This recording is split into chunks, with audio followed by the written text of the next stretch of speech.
they did put their lives at risk for a dream. Baltimore historian Gilbert Sandler recalls the men of the Jewish Legion, 10,000 Jewish men, some from Baltimore, who joined the British Army to liberate Palestine from the Turks. They got up on soapboxes in East Baltimore and stopped each passerby. Hey, would you like to join the Jewish Legion? You know, we're going to fight to free Palestine from the Turks, which would lead to the establishment of the State of Israel. It was a dream. The Balfour Declaration of 1917 gave hope for a Jewish homeland. Young Orthodox men from Baltimore put down their prayer books to take up arms. These young men in East Baltimore were completely taken with the idea of the homeland, Jewish homeland. And there had been in Europe a movement started by, I think, Jacob Jabotinsky for a Jewish legion.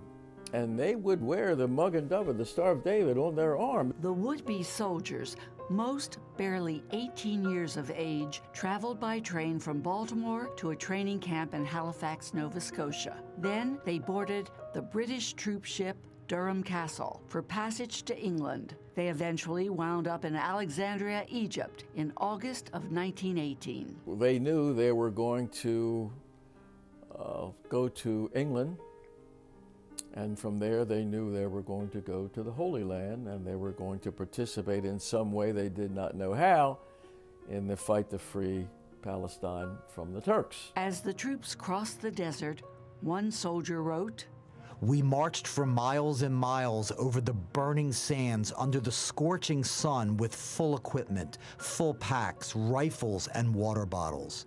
But no man was allowed to take a drink from his bottle without permission of an officer. Our head ached, and our eyes became bloodshot and red in the blinding glare reflected from the sand. Our tongues began to swell, so that they seemed to fill the inside of our mouths, which had gone dry. Lips would commence to swell. They turned a purplish black and then burst. Sand blew in the open cut. Flies settled on the open wounds, driving us mad." Many of them were quite disillusioned. They weren't really trained to do this kind of fighting. Desert warfare, I mean, they were very good at davening, but they weren't very good at soldiering. In the fall of 1918, the Jewish Legion, including the Baltimore contingent, met up with the British Fusiliers under the command of General Edmund Allenby. A British soldier chronicled, "The battalion was nicknamed by our men as the Royal Fusiliers. Their charge was to advance, and without cover too.